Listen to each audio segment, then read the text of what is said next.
നമസ്കാരം. ഇസ്രായേലിൻ്റെ ശത്രുരാജ്യങ്ങളുടെ പട്ടികയിൽ പ്രധാനപ്പെട്ട രാജ്യമാണ് സുഡാൻ.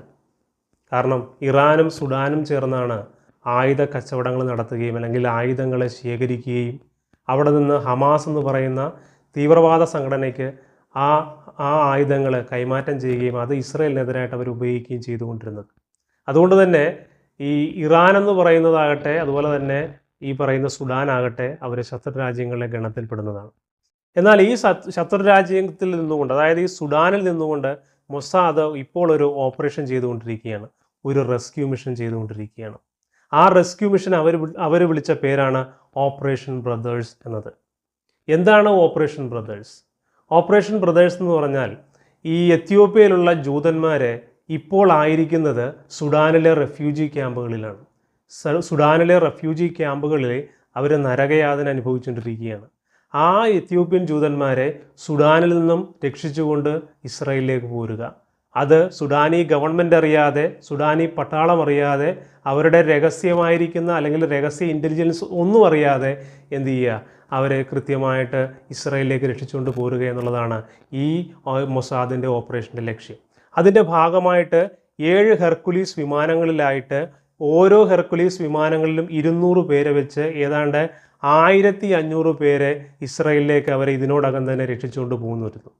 അതായത് 1982 മുതൽ 1984 വരെയുള്ള ഈ കാലയളവിലെ 1500 എത്യോപ്യൻ ജൂതന്മാരെയാണ് മൊസാദ് രഹസ്യമായിട്ട് ഇസ്രായേലിലേക്ക് കടത്തിക്കൊണ്ടു പോകുന്നത്.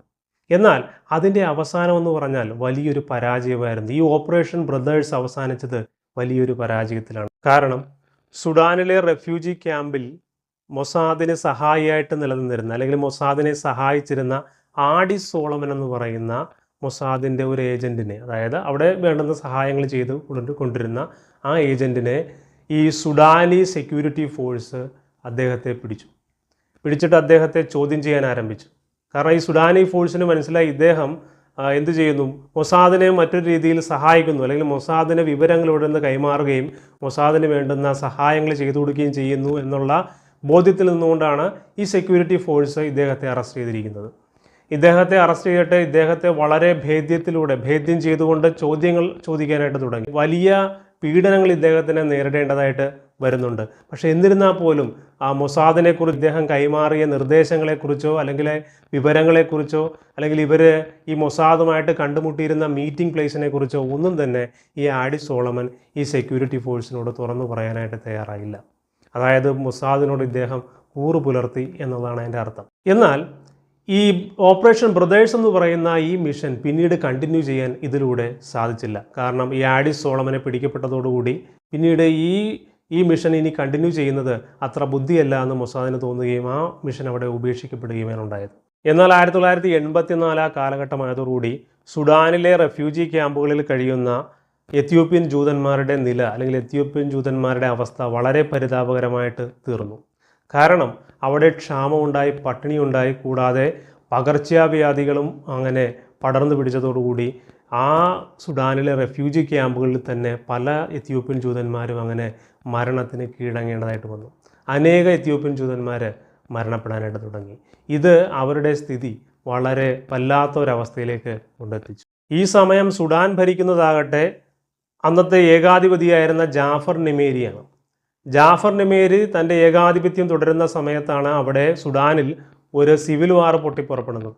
ഈ സിവിൽ വാർ തൻ്റെ ഭരണത്തെ ഉലയ്ക്കുകയും തൻ്റെ ഭരണം അങ്ങനെ ഇല്ലാതായി പോവുകയും ഒരുപക്ഷെ തൻ്റെ ജീവൻ തന്നെ അങ്ങനെ അസ്തമിച്ചു പോകുമോ എന്നുള്ള ഭയം നിമിത്തം അദ്ദേഹം എന്ത് ചെയ്തു, അദ്ദേഹം അമേരിക്കയോട് സഹായം അഭ്യർത്ഥിച്ചു. അമേരിക്കയോട് പറഞ്ഞ കാര്യം എന്ന് പറഞ്ഞാൽ ഈ സിവിൽ വാറിൻ്റെ ഫലമായിട്ട് അവിടെ ദാരിദ്ര്യം ഉണ്ടായിട്ടുണ്ട്, അതിന് വേണ്ടുന്ന ഫുഡ് എന്ത് ചെയ്യുക, അതിനെ നിർമ്മാർജ്ജനം ചെയ്യാനായിട്ടുള്ള ഫുഡ് തരിക, അതുപോലെ തന്നെ വേണ്ടുന്ന അടിയന്തരമായിരിക്കുന്ന ധനസഹായം ഞങ്ങൾക്ക് ചെയ്യുക എന്നുള്ള നിലയിൽ ഇദ്ദേഹം അമേരിക്കയോട് അപേക്ഷ കഴിച്ചു.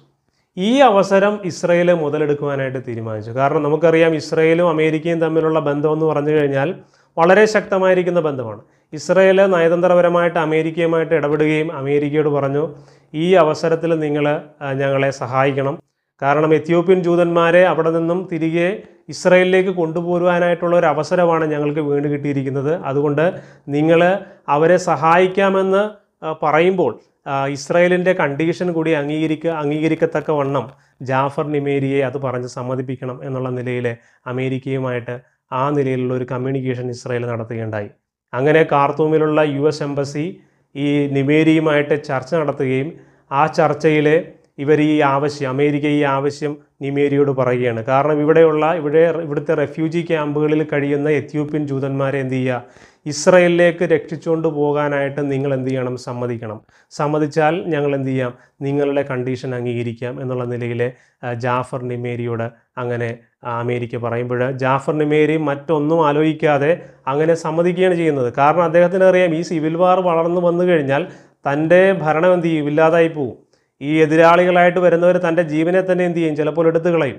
അന്നുള്ള ആ ഭയത്തിൽ നിന്നുകൊണ്ട് അദ്ദേഹം പറഞ്ഞു, അങ്ങനെയാണെങ്കിൽ എന്താണ്, കുഴപ്പമില്ല, ഇസ്രായേൽ ആ മിഷൻ കണ്ടിന്യൂ ചെയ്തു കൊള്ളട്ടെ, ഇവിടെയുള്ള എത്യോപ്യൻ ജൂതന്മാരെ അങ്ങനെ ഇസ്രായേലിലേക്ക് കൊണ്ടുപോകുന്നതിലേ ഞങ്ങൾക്ക് എതിർപ്പില്ല എന്നുള്ള നിലയിൽ പറഞ്ഞാൽ ജാഫർ നിമേരി മുന്നോട്ട് വെച്ചൊരു കണ്ടീഷൻ എന്ന് പറഞ്ഞാൽ ഒരൊറ്റ കാര്യമേ ഉള്ളൂ, അത് നേരിട്ട് സുഡാനിൽ നിന്നും ഇസ്രായേലിലേക്ക് എന്ത് ചെയ്യാൻ പാടില്ല, എത്യോപ്യൻ ജൂതന്മാരെ രക്ഷിച്ചുകൊണ്ട് പോകാനായിട്ട് പാടില്ല.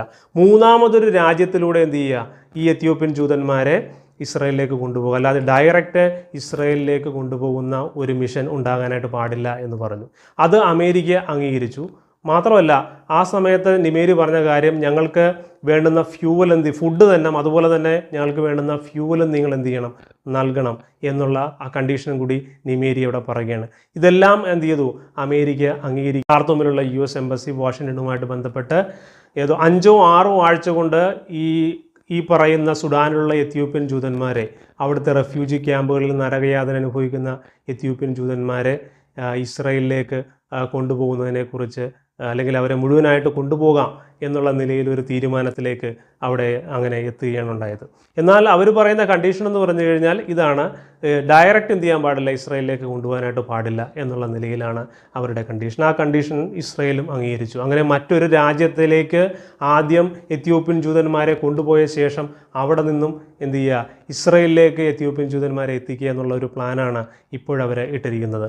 അങ്ങനെ ഓപ്പറേഷൻ ബ്രദേഴ്സ് ഒരു പരാജയമായി തീർന്നുവെങ്കിൽ അവസാനം, എന്നാൽ ആ ഓപ്പറേഷൻ ബ്രദേഴ്സിൽ 1500ഓളം എത്യോപ്യൻ ജൂതന്മാരെ അങ്ങനെ രക്ഷിച്ചുകൊണ്ട് പോകാനായിട്ട് സാധിച്ചു. എന്നാൽ അതിൻ്റെ അവസാനം എന്ത് ചെയ്തു, ഒരു വലിയ പരാജയത്തിൽ ചെന്ന് കലാശിച്ചു എന്ന് നമ്മൾ കണ്ടു. കാരണം ആഡിസ് സോളമൻ എന്ന് പറയുന്ന ആ സഹായിയെ പിടിച്ചതോടുകൂടി ആ മിഷൻ അവിടെ വെച്ച് അങ്ങനെ ഇല്ലാതായിപ്പോയി എന്ന് കാണാനായിട്ട് സാധിക്കും. എന്നാൽ ഇപ്പോൾ ഈ ജാഫർ നിമേരി ഈ കണ്ടീഷന് വഴങ്ങിയതോടുകൂടി മറ്റൊരു മിഷൻ്റെ തുടക്കത്തിന് ഇത് കാരണമായിട്ട് തീർന്നു. ആ മിഷൻ അറിയപ്പെട്ടത്, ചരിത്രത്തിലെ ആ മിഷൻ അറിയപ്പെട്ടത് ഓപ്പറേഷൻ മോസസ് എന്നാണ്. അങ്ങനെ ഓപ്പറേഷൻ മോസസ് ആരംഭിക്കാൻ ഈ മിഷന് നേതൃത്വം കൊടുത്തതാകട്ടെ നാഹും അട്മോണി എന്ന് പറയുന്ന മൊസാദ് ഏജൻ്റായിരുന്നു. ഇതിക്ക് മുമ്പുള്ള എത്യോപ്യൻ ജൂതന്മാരുടെ റെസ്ക്യൂവുമായി ബന്ധപ്പെട്ട് നേതൃത്വം കൊടുത്തത് ഹക്ക എന്ന് പറയുന്ന ഏജൻ്റായിരുന്നുവെങ്കിൽ ഇപ്പോഴത് മാറിയിട്ട് നാഹും അട്മോണിയാണ് അതിന് നേതൃത്വം കൊടുക്കുന്നത്. ഈ നാഹും അട്മോണി തൻ്റെ ഏജൻറ്റുമാരോട് പറഞ്ഞു, നിങ്ങളെല്ലാവരും എന്ത് ചെയ്യുക, നിങ്ങളെല്ലാവരും ബെൽജിയത്തിലേക്ക് അങ്ങനെ പറക്കുക, അല്ലെങ്കിൽ ബെൽജിയത്തിലേക്ക് യാത്ര തിരിക്കുക എന്ന് പറഞ്ഞു. അതിനൊരു കാരണമെന്ന് പറഞ്ഞാൽ അദ്ദേഹം പറഞ്ഞ കാര്യം, അവിടെ ജൂയിഷ് ആയിട്ടുള്ള അല്ലെങ്കിൽ ജൂതനായിട്ടുള്ള ഒരു ബിസിനസ്സുകാരൻ അവിടെ ഒരു കമ്പനി ആരംഭിച്ചിരിക്കുകയാണെന്ന് പറഞ്ഞു. ആ കമ്പനി എന്ന് പറഞ്ഞാൽ ഒരു എയർ ചാർട്ടർ കമ്പനിയാണ്.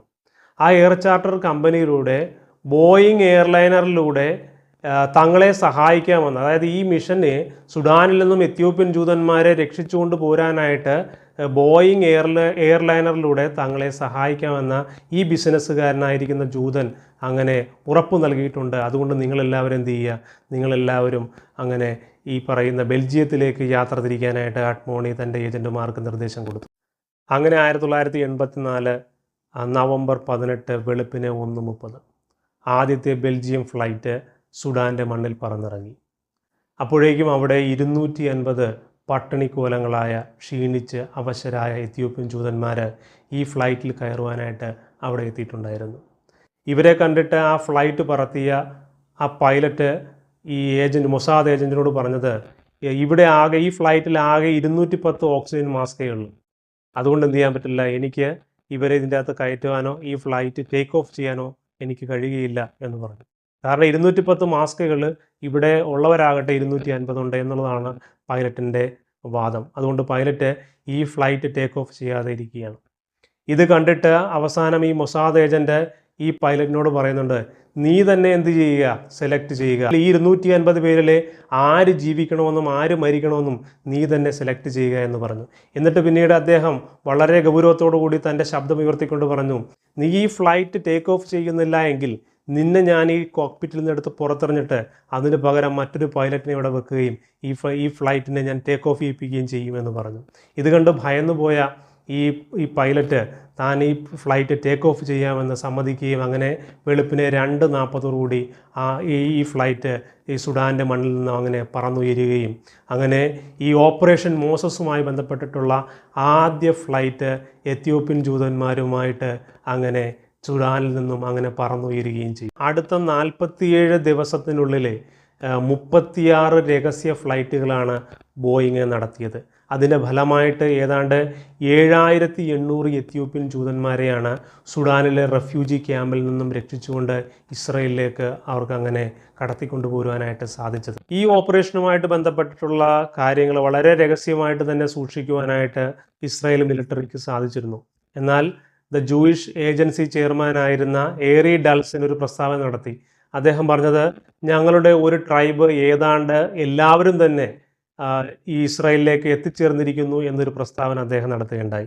ഇത് പിന്നീട് ഈ റെസ്ക്യൂ മിഷനുമായി ബന്ധപ്പെട്ടിട്ടുള്ള വാർത്തകൾ ദ ന്യൂയോർക്ക് ജൂയിഷ് പ്രസ്സിലും അതുപോലെ തന്നെ ദ ലോസ് ഏഞ്ചൽസ് ടൈംസിലും ഒക്കെ പ്രസിദ്ധീകരിച്ചു വരാനായിട്ട് തുടങ്ങി. എന്നാൽ ഇതൊന്നും ആക്ച്വലി ഈ പറയുന്ന റെസ്ക്യൂ മിഷനെ കാര്യമായിട്ട് ബാധിച്ചിരുന്നില്ല. എന്നാൽ അന്നത്തെ ഇസ്രായേൽ പ്രധാനമന്ത്രിയായിരുന്ന ഷിമോൺ പെരസ് എത്യോപ്യൻ ജൂതന്മാരുടെ റെസ്ക്യൂവുമായി ബന്ധപ്പെട്ടിട്ട് ഒരു പ്രസ്താവന ഇറക്കുകയുണ്ടായി.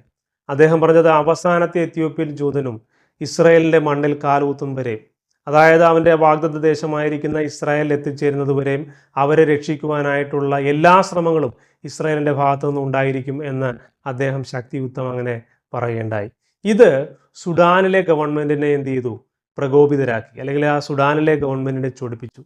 അതിൻ്റെ ഫലമായിട്ട് അന്ന് വരെ ഉണ്ടായിരുന്ന ആ റെസ്ക്യൂ മിഷന് തടസ്സം നേരിടുകയും ആ റെസ്ക്യൂ മിഷൻ ഒരു വലിയ പ്രതിസന്ധിയിലേക്ക് പോവുകയും അങ്ങനെ അത് അവസാനിക്കുകയും ചെയ്തു എന്ന് കാണാനായിട്ട് സാധിക്കും. ഇതുമായി ബന്ധപ്പെട്ട് ഉടനടി ഒരു പ്രസ്താവന ഇറക്കുവാനോ ഒരു പ്രതികരണം നടത്താനോ ഇസ്രായേൽ തയ്യാറല്ലായിരുന്നു. അവർ ഏതാണ്ട് 1 മാസത്തോളം അവർ കാത്തിരുന്നു. ആ കാത്തിരിപ്പിനിടയിൽ അവരാലോചിച്ചതെന്ന് പറഞ്ഞാൽ ഈ എത്യോപ്യൻ ജൂതന്മാരെ മുഴുവനുമായിട്ടും ഇസ്രായേലിലേക്ക് അങ്ങനെ കടത്തിക്കൊണ്ടുപോരുന്ന ഒരു പദ്ധതിയെക്കുറിച്ചായിരുന്നു. ആ കാത്തിരിപ്പ് ചെന്നെത്തിയത് ഐതിഹാസികമായിരിക്കുന്ന മറ്റൊരു ഓപ്പറേഷൻ്റെ പിറവിയിലായിരുന്നു. ആ ഓപ്പറേഷൻ്റെ പേരായിരുന്നു operation the queen of Sheba.